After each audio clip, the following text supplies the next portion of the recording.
এসব কি শুনছি রে মা? মানে বর মেহেদি নাকি পালাইছে। মানে আমি জানতাম এরকমই কিছু একটা হবে, ছেলে যে পালাবে এটা আমি আগে আন্দাজ করছিলাম। আরে এখন মেয়েটার কি হবে? কি আর হবে, ছেলে পালায়ে গেছে, মেয়ের কপাল পড়ছে। হ্যালো, কিরে বন্ধু, কই তুই? কোথায় আবার? তুই জানিস না কোথায় আছে? কাজিনের বিয়েতে। তোকে এত করে থাকতে বললাম, তুই চলে গেলি। শুধুই কি কাজিন, নাকি তো সে ছোট্টবেলার ক্রাশ কাজিন? কান্নাকাটি করে এবার কি লাভ? দেখার মতো তো কেউ নেই। আচ্ছা, বিয়ে কি হয়ে গেছে? বরযাত্রী এখনো আসেনি, আসলে বিয়েটা হয়ে যাবে। বন্ধু এখনো কিন্তু সময় আছে, তুই চাইলে তোর মনের কথাটা খুলে বলতে পারিস। বলে আর লাভ নেই রে। ওর পছন্দের ছেলের সাথে ওর বিয়েটা হচ্ছে, আমার প্রতি ওর কোনো ইন্টারেস্টই নেই। তাইলে আর কি করা, বাপ্পারাজের মতো দাওয়াত খা।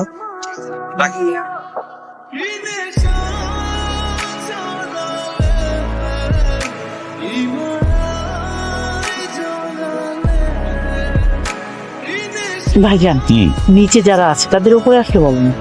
বড় আসুক, বড়ের সাথে একবার আসুক, উঠে জামাই তো পালাইছে। কি বলো? হ্যাঁ, কি হয়েছে ভাইজান, সমস্যা? ওই জামাই নাকি পালাইছে আর আসবেন। কি বলছো তুমি? হ্যাঁ, এসব কি শুনছি রে মা? কি হয়েছে? মানে বর মেহেদি নাকি পালাইছে। মানে মানে গাড়ি করে আমাদের এদিকে আসার জন্য রওনা হয়েছিল, কিন্তু এদিকে না আসে নাকি অন্য কোথাও চলে গেছে। এদিকে ফোনটাও বন্ধ পাচ্ছি, আমার মনে হয় ওরা আর আসবেই না।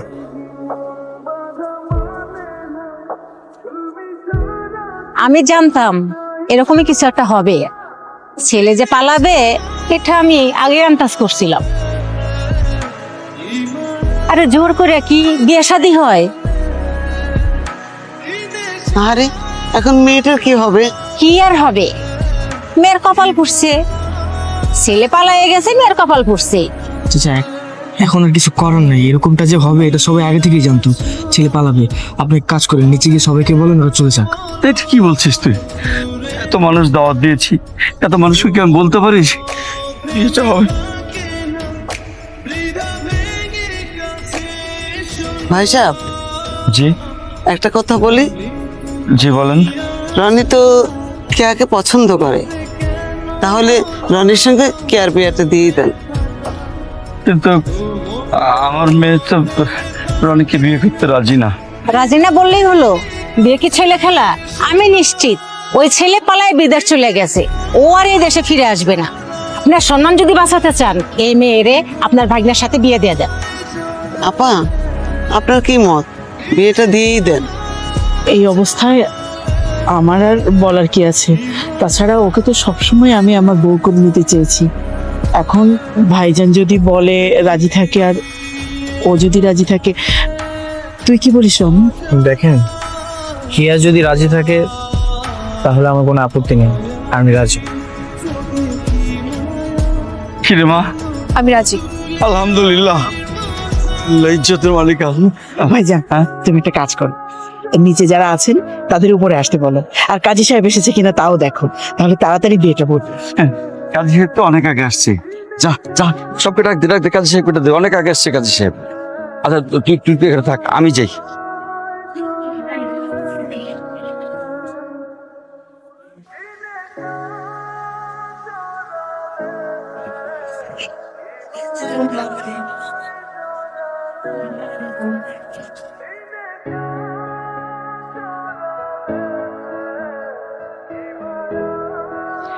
আল্লাহ যা করে ভালোর জন্যই করো, পরিস্থিতি যেমনই হোক। আজ তুমি আমার ওয়াইফ, তোমার দায়িত্ব যখন নিয়েছি, দায়িত্বটা ভালো মতো পালন করার চেষ্টা করবো। তুমি না মন খারাপ করে থেকো না।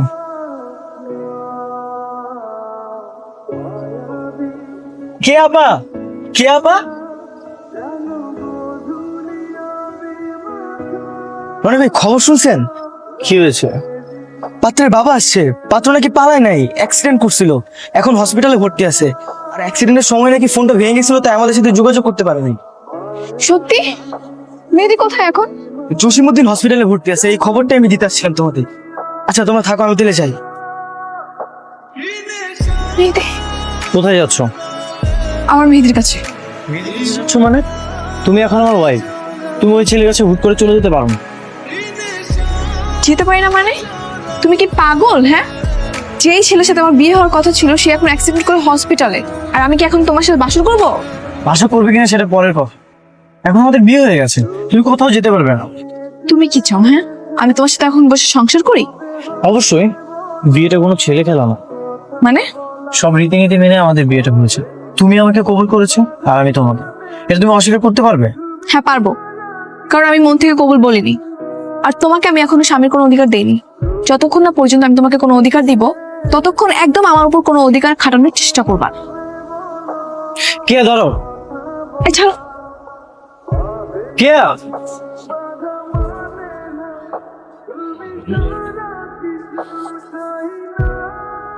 আঙ্কেল, মেহেদি কোথায়? ওর কি হয়েছে? কিভাবে অ্যাক্সিডেন্ট হলো আঙ্কেল? ও এখন কেমন আছে? কেমন হচ্ছে আমি কিছুই জানি না, ডাক্তার সাহেব আসলে সবকিছু জানতে পারবো।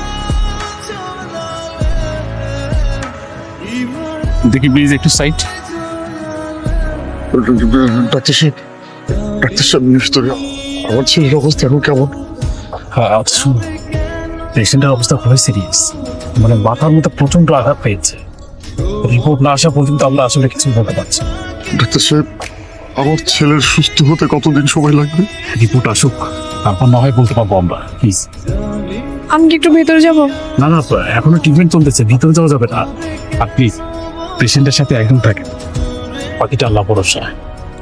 আপা দেখো কে, আমি আসলে আমার ডিভোর্স চাই। মানে আমি কি উর্দুতে কিছু বললাম? না মানে ডিভোর্স কেন? আমার চাই মানে চাই। চলো লয়ারের কাছে, আজকের মধ্যে সবকিছু ব্যবস্থা করে ফেলবো। এইসব তুমি কি বলছো? এটা কখনো হয় নাকি? বিয়ের একদিনের পরই ডিভোর্স? লোকে শুনলে তো হাসাহাসি করবে। আমার বিয়েটা একটা অ্যাক্সিডেন্ট ছিল, আমি মেহেদিকে এখনো ভালোবাসি, আর ওকে বিয়ে করতে চাই। তোমাদের ওটা না ভালোবাসা ছিল না। তোমার সাইড থেকে একটা পছন্দ ছিল। তুমি তো মেয়েদিকে জোর করে বিয়ে করতে যাচ্ছিলে, ও তো তোমাকে পছন্দ করে না। আই তোমাকে বলছে? ও এসে বলছে যে ও আমাকে পছন্দ করে না? দেখো কে, যা হওয়ার তা তো হয়ে গেছে। আমার ফ্রেন্ড সার্কেল, ফ্যামিলি সবাই জানে তুমি এখন আমার ওয়াইফ। এখন যদি তুমি এমন কিছু করো তাহলে আমার মান সম্মান তো কিছুই থাকবে না। আচ্ছা তুমি ভাগ্যকে মেনে নাও না। আচ্ছা মেয়েদের যদি পালিয়ে যেত, ও যদি অ্যাক্সিডেন্টে মারা যেত, তাহলে তো তোমাকে মেনে নিতেই হতো, তাই না?